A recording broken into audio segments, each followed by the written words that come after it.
Good evening. Guess what time it is? Way of the Warrior time.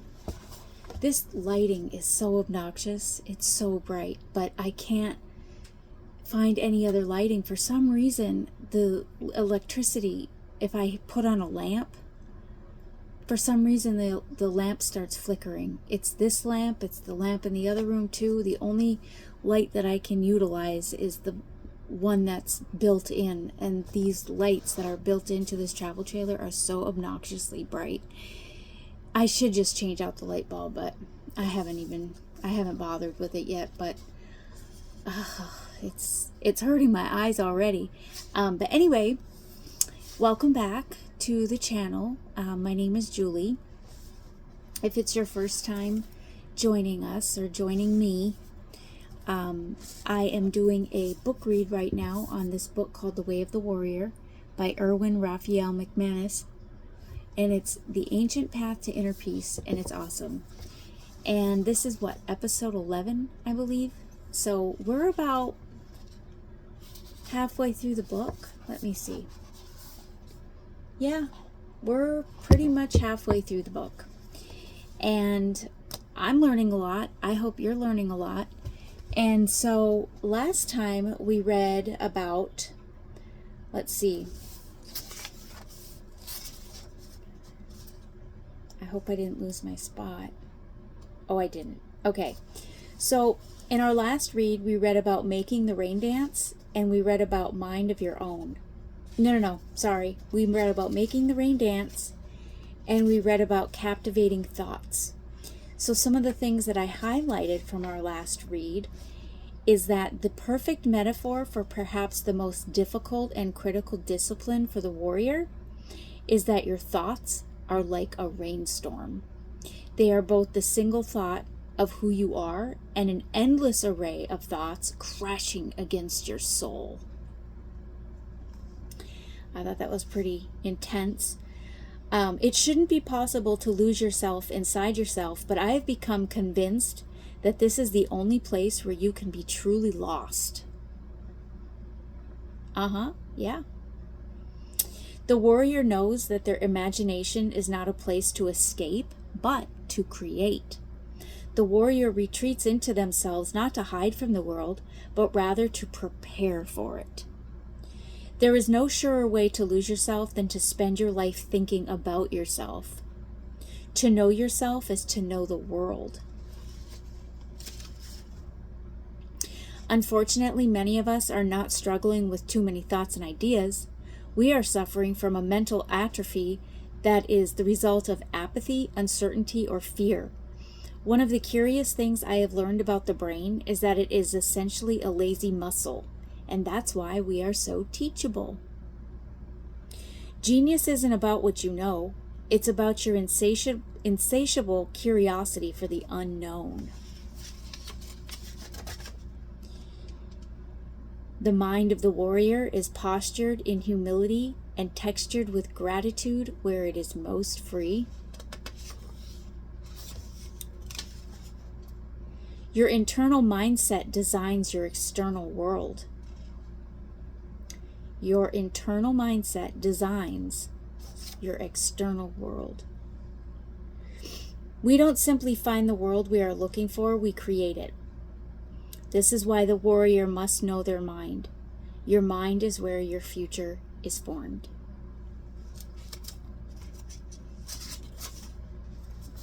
The warrior trains their mind to know the good and beautiful and true. This is the war they fight within themselves, and this is the world they fight to create.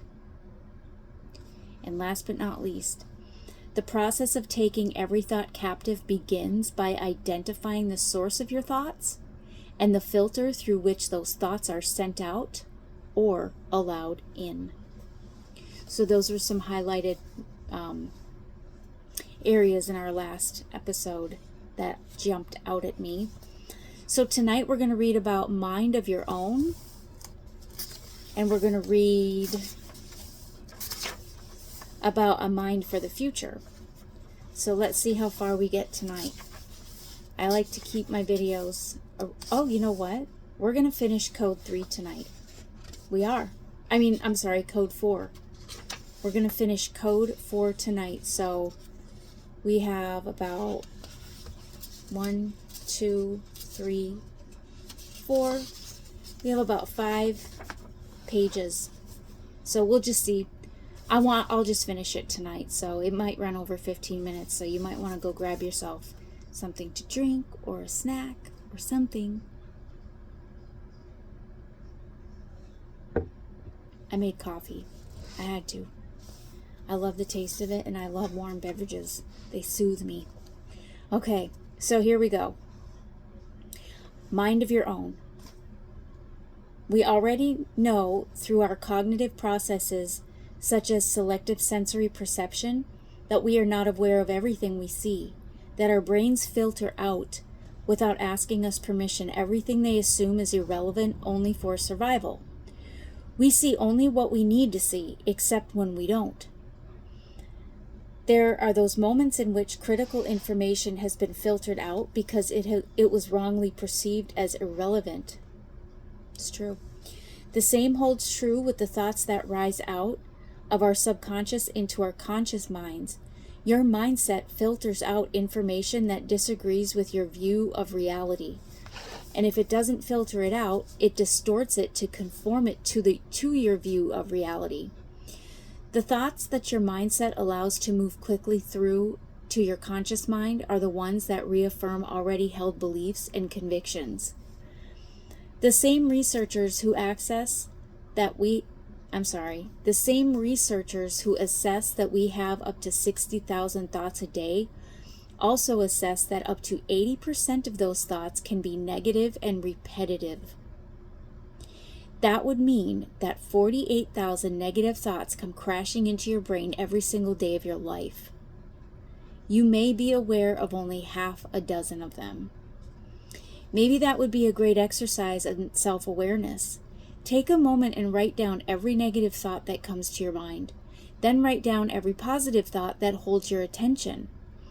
Which seem to most naturally come to the surface for you? The negative or the positive? The extreme version of mind control would cause you to no longer be able to think for yourself. The opposite version is to actually believe you can think for yourself because you've never taken time to deconstruct your mindset. You never even ask yourself the hard question, how did I come to see the world this way? When the Apostle Paul was writing to the Romans, he instructed them, do not conform to the pattern of this world, but be transformed by the renewing of your mind.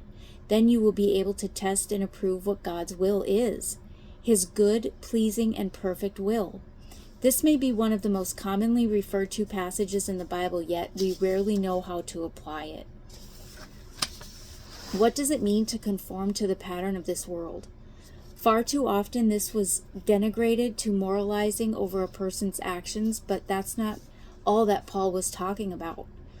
When the apostle speaks of not conforming to the pattern of this world, he's actually confronting our mindsets. There is a pattern of thinking that is formed inside a person who does not believe in God. It is interesting that Paul sees the process of breaking free from conforming patterns as the transformation of renewing of our minds. The warrior must see the world from a new perspective. The warrior sees life from a different vantage point. The way of the warrior is the path to a new mindset. The warrior has a new mind. It is no small thing that Paul says that only with this new mind can you become a new you. So often the will of God is described as something to be received rather than something that must be perceived. Paul tells us that when our minds are renewed, it is then and only then that we are able to test and approve what the will of God is. When we see the world from this new mind, we will see that God's intention for us is good and pleasing and perfect. Imagine having an infinite number of futures right in front of you, and each one of them is easily accessible as the others. All you have to do is choose one. The challenge is that all of them are invisible to you and are perceivable only by the material that you bring into the moment. Historically, we have been taught to think that the will of God, historically, we have been taught to think of the will of God from a linear perspective. His will becomes more of a tightrope that we either walk on or fall off of. It's this kind of limited view of the future that causes us to speak in terms of God's perfect will and God's permissive will. Once you have fallen off the tightrope of His perfect will, all you have left with is a merciful version of a divine plan B. The future is more beautifully complex than that. It makes perfect sense that an infinite God would have an infinite number of beautiful futures awaiting us. In fact, one of the most reassuring promises in Scripture is that God can create the most beautiful future out of our imperfection and brokenness. I love that. When Paul says that we will be able to test and approve God's good, perfect will for our lives, we think of one path, one line, one road. What if the future is far more complex and beautiful than this? What if there is an endless number of futures awaiting us, but the portal through which we enter into those futures is shaped by the choices we make? Paul connects having a new mind with creating a new future. The future is not linear, it is dynamic. The future is not determined, it is created. This is why it's so critical to know your mind. It is in your mind that your future begins. It is through the transformation of your mind that you can usher in the future only God could have planned. The only better thing than imagining a better life is creating it. The only thing better than imagining a better world, I just read that, sorry. The warrior understands that the world's best future will not come without a battle. You must fight for the future that you dream of. The warrior does not fight to hold on to the past, but rather to take hold of the future. The future belongs to those with the courage to create it. This is the way of the warrior. The warrior remembers, but doesn't look back. The future is coming from only one direction, and that's forward. The warrior has learned that if their mind is lost in the past, they will lose their future. I was just talking about this with God yesterday and today and probably tonight again. Have you ever felt that there was an opportunity that you missed and you don't know how you didn't see it? It's almost as if we're colorblind, but the blindness is actually related to the future. It's not that you must choose a future, it's that you must choose the future. Your mindset is the filter through which you see your potential futures. If you enter into life with optimism and hope, you will see an endless number of futures filled with optimism and hope. You will see possibilities and opportunities all around you. You will see wonder and beauty. You won't see just one choice that could lead to a more beautiful future. The only thing that may overwhelm you or make you feel paralyzed is that you have so many good choices from which to choose. Wouldn't it be an amazing life if you had to keep saying no to extraordinary choices, to an alternative end and beautiful future? So often we act as if there is only two choices for the future, a good one and a destructive one, the one that God chooses for us and the one we choose for ourselves. I think the future is more like the garden where humanity's story began.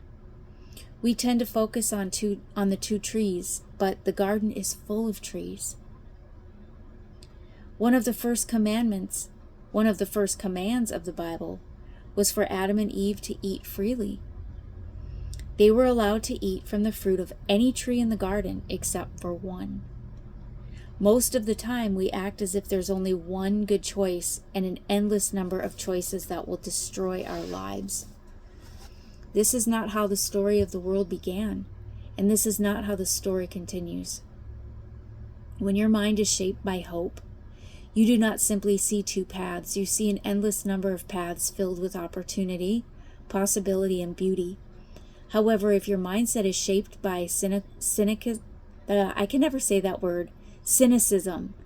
or fear or doubt, then the only paths you see in front of you are the ones that are filled with pain and disappointments, with failure and hardship. Have you ever considered that what you allow to shape your mind is what shapes your perception of the opportunities in front of you? That's why when you are full of fear, every possible future seems terrifying.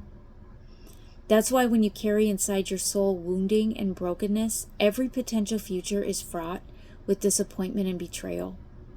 Your mindset shapes how you see reality, but more important, it shapes how you see your future. How many futures can you see right now? Are they filled with joy, with friendship, with success and fulfillment? Or are they the kinds of futures you would do anything to avoid? I think why so many of us are paralyzed, why we hold on to the past and live trapped in the moment, is that we can't see our way out of different lives. We can't see our way through to better futures. It's important that we note that even though our mindset filters the information that we receive consciously, it determines what information moves from our subconscious into our conscious minds. It also becomes like a telescope that points us to a very particular future, but what it allows us to see is not all that's available to us. The hardest thing to do is convince someone who is overwhelmed with despair that there is actually a future and a hope. One of the most difficult things to do is convince someone who has been heartbroken, who is lost at love, that there is a person out there who will love them completely and will long for their love in return. It is very difficult to help someone who has come to the end of a dream, who feels devastated by failure, to realize that there is a greater future waiting for them, that there is another dream waiting to be awakened. One of the greatest gifts we can give others is to help them have new eyes with which they can see their own selves, their own lives, and their own future. Paul's words have become more poignant. Do not be conformed to the pattern of this world. Do not allow your mind to be shaped by any pattern that would steal from you the hope that God created you to live in. And now we're going to read about a mind for the future. Whenever someone tells me they don't have faith, I ask them if they have anything planned for tomorrow. Because if you don't have anything planned for tomorrow and you don't have faith, that's the most absurd decision you've ever made. How can you plan something for tomorrow when tomorrow doesn't exist? How can you plan for something for a week from now, or a month from now, or a year from now without faith? If you really didn't have faith, you wouldn't take all your vacation time, right? Wait, if you really didn't have faith, you would take all your vacation time right away. After all, why would you leave it to the future, which is not guaranteed? Now that's an act of faith. Faith shapes your mindset. It shifts your perspective about your limits or lack thereof.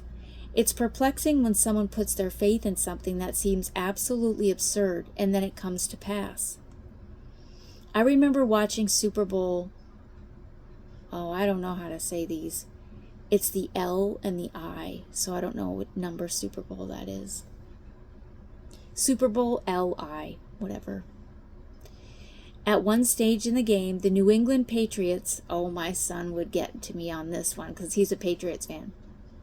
At one stage in the game, the New England Patriots were down about 25 points against the Atlanta Falcons. Every one of us in the room was certain that the game had already been decided by halftime except for one person, my son, Erwin. He never gave up on the Patriots. He seemed to somehow believe the entire time that they would come back and win. We thought he was ridiculous.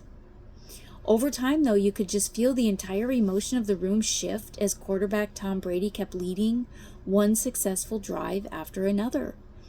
At the end of the game, the rest of us were stunned to have witnessed one of the greatest comebacks in Super Bowl history. But Erwin had been simply waiting for us in the future, for reality to catch up with faith. We may call it economics, but Wall Street is an industry of faith. Education is completely built on faith.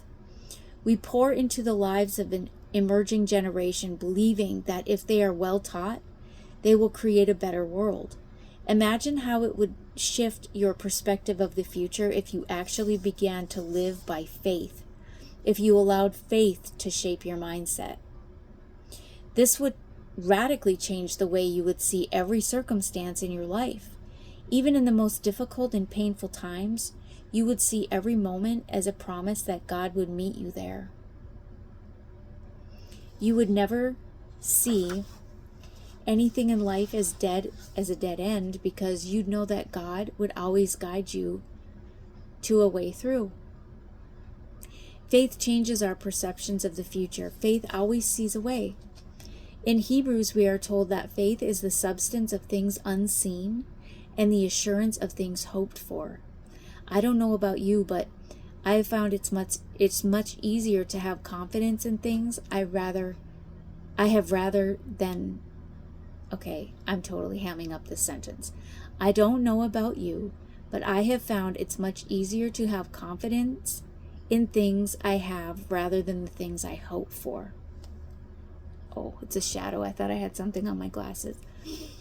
In the same way, it's much easier to have assurance about things I can see rather about the things I cannot see. When we have confidence in things hoped for, we are instantly connected to the future. Hope cannot exist in the past. That's called regret. Hope can exist only in the future. Faith connects us to the future. It also shifts the parameters of our limitations.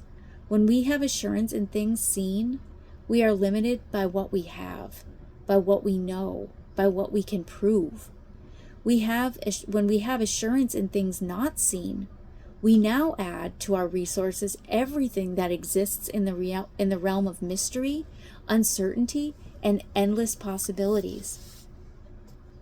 My wife and I recently were at a conference in Northern California called EG. It's a more intimate version of TED, T-E-D. Have you ever heard of the TED Talks?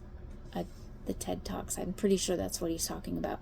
Bringing together some of the world's greatest thinkers, researchers, and explorers. I was pretty certain Kim and I would enjoy 2 days of anonymity. Oh, that's a word. Anonymity. Okay. ANONYMITY.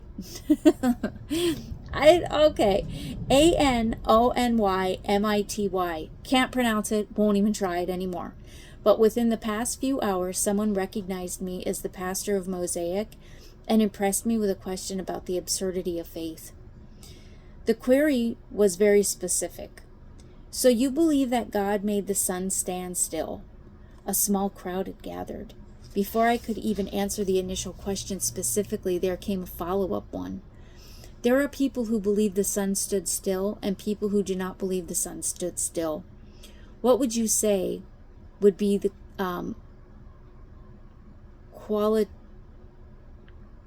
qualitative difference between those two kinds of people? I looked at him as if the answer was obvious. I told the small group listening, I think it matters less whether you believe the sun stood still than whether you have such limited thinking that you could believe it's not possible. I prefer the mindset that believes the sun could stand still because it is a mindset of endless possibilities. The person who automatically eliminates the possibility is a person with limited thinking. I love that faith expands our imagination and opens us up to a universe with endless possibilities. It's the same with love. Oh no, that little fly. I can't wait to get out of this travel trailer. Did I say that out loud? Sorry. It's the same with love. There may be no more dramatic shift in perspective than when we come to the conviction that the entire universe is created out of love, that everything exists because of love, that God is love, and that his primary motivation in all things is love. Once you believe the intention of the universe is to expand the love that God has graciously released upon all creation, it will change your view of everything. You cannot believe that God's will is good and pleasing and perfect if you do not believe that the unifying principle of the universe is love. When you allow your mindset to be shaped with the dynamic processes of faith, hope, and love, Your mindset becomes ever expanding. When your mind stream is informed by the endless opportunities visible only by faith, by the rich beauty and wonder visible only with hope, by the richness and depth available only through love, then the future becomes everything God ever intended it to be for you. So my question for you is simple. When you look into the future, what do you see? The warrior must win the battle in their mind against fear, doubt, and hate, and walk courageously into a future revealed only through faith, hope, and love. And that concludes Code 4. And in our next video, we're going to start with Code 5, and it's titled The Warrior Owns Defeat. That's going to be a good one. It's going to be a good chapter. But Erwin calls them codes, so we're going to respect Erwin and call them codes. Okay, so I'm at 25 minutes. Ran a little bit over because I wanted to finish the code. I hope you enjoyed this read. I did. And until next time, take care, and I will see you on the next video. Bye. Love you.